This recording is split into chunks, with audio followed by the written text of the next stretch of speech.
Disney has scrapped plans for a star-studded UK premiere. Disney have decided to cancel Snow White's premiere in London. Let's be honest and call it what it is. Rachel Zegler has been a one-woman wrecking ball for Disney ever since she spoke out. This self-important activist posing as an actress made her debut on the red carpet, disrespected the legacy of Snow White, and loudly declared that her woke, progressive reboot would preach to audiences. Since then, Disney has been scrambling, like a rat aboard a sinking ship. Well, Disney premieres are typically grand spectacles. Think Leicester Square, London, transformed into a glittering stage with flashing cameras, A-list celebrities, and excited fans lining the streets. But not this time. For a film with a staggering £212 million budget, that's one of Disney's most expensive projects this year, there will be no such celebration on British soil. Instead, Disney has opted for a handful of tightly controlled press events with limited media access and restrictions on questions posed to its lead actress, Rachel Zegler. For months, the Mouse House has been desperately patching up this disaster, editing trailers into pure deception, scripting Zegler's interviews like hostage situations, and hoping no one catches on to the overwhelming stench of hypocrisy. Remember when this self-righteous zealot attacked fans for simply criticizing her vision? Now she's hiding behind Mickey's apron, too scared to face the consequences. Why? Because every time Zegler opens her mouth, she unleashes another wave of backlash. The narcissist. The original cartoon came out in 1937, and very evidently so. Okay. There's a big focus on her love story with a guy who literally stalks her. Yeah. Weird.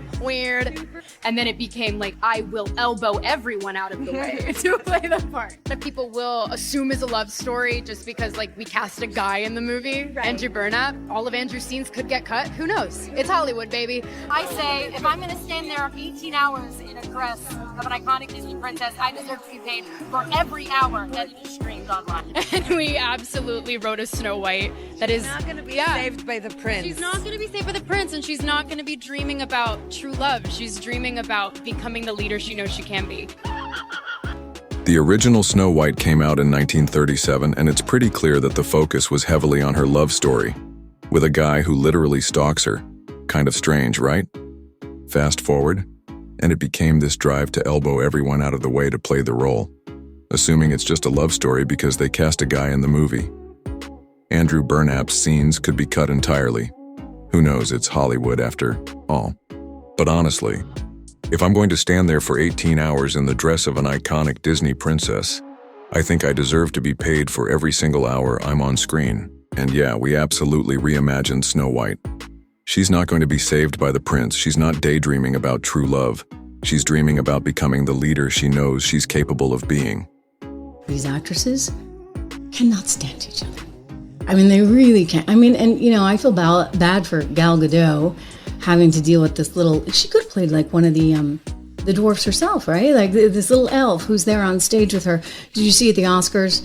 They didn't even look at each other. I have a bunch of screen grabs. I looked. I'm like, are they gonna look at each other? Nope, didn't happen, not once. Gal Gadot towering over one Rachel Zegler, who won't even look at her. So they don't like each other very much. So maybe this makes sense, right? You cancel the premiere. Maybe it wasn't going to get you anything in London anyway. And, these two, they're clearly divided, especially on the issue of Israel. You've got Gal Gadot, who's a former member of the IDF, right? So her sympathies are with Israel, understandably so. And then you got Rachel, who doesn't seem to know, what's up, what's down. And she's like 20, maybe she's 22. She's kind of just been plucked out of a high school musical in New Jersey and turned into this little ingenue, and I mean little ingenue. And so she's this little high school girl who really hasn't had much experience in the world, and she's out shooting her mouth off all day long, to the point where she was actually criticizing not just Trump, but Trump supporters, saying she didn't want them to ever know peace right before the election. I mean, Disney's like, oh my gosh. And then, of course, she's going on and on about Palestine when she releases the trailer to this movie. So you understand, this thing is DOA for a variety of reasons. But I'm just going to get back to this. It doesn't make any sense. They're in their woke la-la land. Because take a look. I mean, sorry. Who are you casting as Snow White? Who are you casting as the evil stepmother? I mean, And if you disagree with this sentiment, just hit the unfollow button. I don't need your business. Thanks. But it's not the premiere, the press event, that's the problem. As just 2 days ago, she was in Japan doing a press event for Snow White. We are in Tokyo. We are promoting Snow White. It's my first time here in Japan. Everyone is so hospitable. I do think it's smart that if you are Snow White, you go to Japan, where they're too polite to roast you. Although despite this, they're still not as willing as Western nations to pander to your delusions. JJ, would you say that we are best friends? Are we best friends? No. They're hoping a piano falls off a roof. You don't even want me to take you to eat puffer fish. Slip the chef at 20. You are my best friend on this trip. Okay, you're not my best friend. Or you're my best friend in this corridor. I mean, no. There's no one else here. That's a slug. That's a yes. They do blue ball you in this marketing though, and like, oh, it's so amazing to hear the lyrics in a different language. Getting to sing this with her and listen to the lyrics in Japanese, it's so amazing. So we'll see you tonight. They go all the way to Tokyo to film marketing and then have her sing in English. Waiting on a wish, waiting on a wish, waiting on a wish. But we do get to see Rachel pose in an outfit which is better than the one in Snow White, or that she wore to the Oscars. Still begs the question though, if they're willing to do press tours and press events in Japan, why won't they in London? It's clearly not about the people online reacting to what she's saying, as that happens in both locations. And it can't be about the anti-woke people in London, because they don't exist. Which means instead, it must be the woke people in London. It must be the ideologically captured. It must be the people that Rachel would be talking to in London. The journalists. The London-centric Western journalists. Calls this the gayest, gayer and gayer as each episode goes. Gayest Marvel project. Gayest Marvel project. Gayest project Marvel has ever done. There seems to be a growing knowledge base within Hollywood. Just today, I saw another actress shut down a journalist who was trying to get her into trouble. How does it feel like the movie's being impacted kind of by everything happening going on in the world? Why, what happened? I did ayahuasca and the last year of my life is just gone, but I've heard the movie's amazing. Wait, thank you. Nouns. This live-action remake has faced criticism from multiple angles, and rightly so. First, there's the casting choice. Rachel Zegler, an actress of Latin descent, was cast as Snow White, a character traditionally described as having skin as white as snow.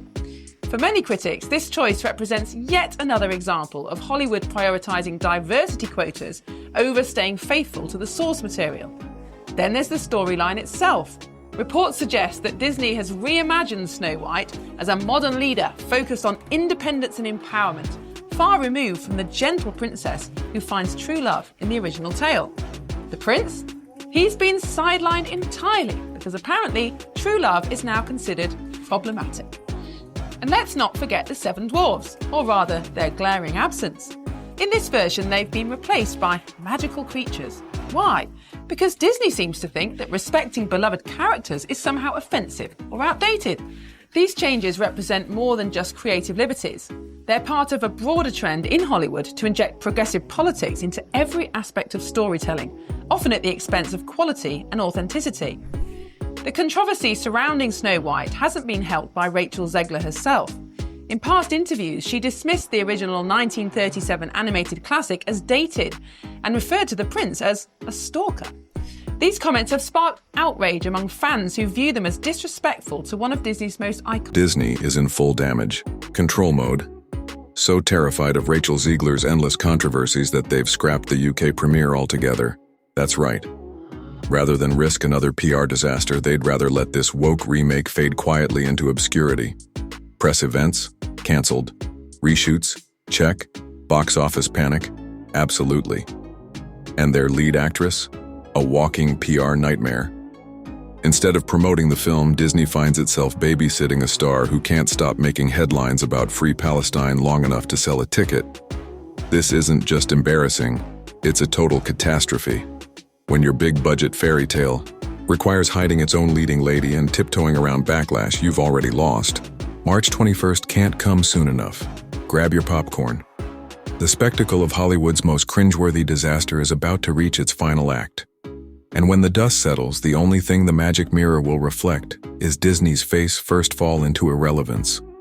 There is just one part of their strategy to avoid negative publicity ahead of the film's release later this month. The company is also limiting Rachel Zegler's media appearances and controlling what questions she can be asked during interviews. This defensive approach signals that Disney knows exactly how polarising this film has become and how damaging an anti-woke backlash could be for its bottom line. But let's take a step back here, because this isn't just about Snow White. This is part of a much larger cultural battle playing out across entertainment, politics and society at large, the so-called anti-woke movement. The anti-woke movement has gained significant traction in recent years, particularly in Western countries like Britain and America. At its core, it pushes back against what critics see as excessive political correctness or forced diversity in media and corporate culture. In Hollywood specifically, this sentiment often manifests as resistance to remakes or reboots that reinterpret beloved classics through modern lenses, whether that means diversifying casts or updating storylines to reflect contemporary values. For many audiences, these changes represent progress, but for others, and increasingly so, they're seen as an unnecessary tampering with tradition. Take Snow White, for example. Supporters argue that reimagining classic characters for today's world is both necessary and overdue. But detractors say these changes dilute what made these stories timeless in the first place, and they're not wrong. And here lies Disney's dilemma. How do you modernise without alienating your core audience? How do you balance inclusivity with authenticity? These are questions not just for Disney, but for every studio navigating today's cultural landscape.